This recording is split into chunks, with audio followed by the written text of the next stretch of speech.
tabii kabul bile yapalım. Ne kadar karşılaşa.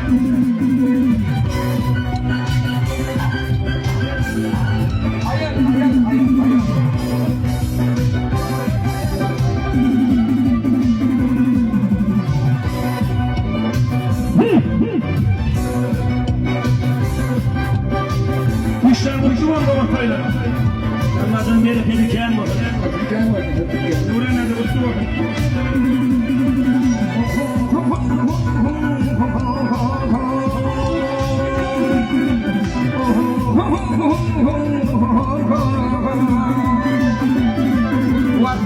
Yağmurda çekiyen yapar Paparını innin yapar Vahyata yarım Varını tabar Beni kıytıya Vahyata yarım Varını tabar Beni kıytıya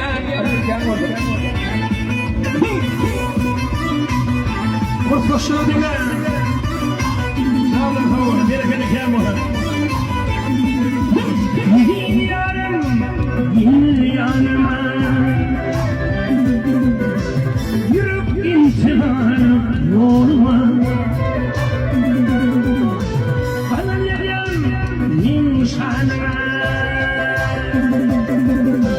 gidelim yeni kıyıya bana yarım nimşanına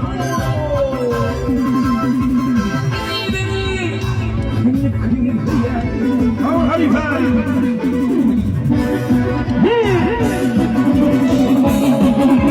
Hafız Halife Hava.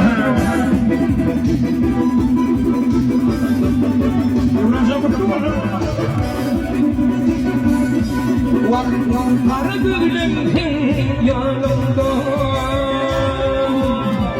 Bir gözünde Gel bakalım Kenadır adım dilimde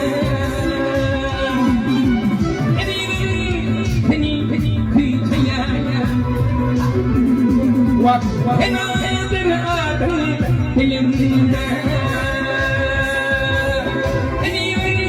Seni kıyıya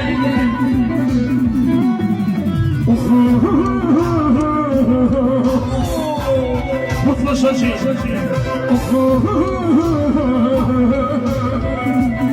Öyle paylaşın.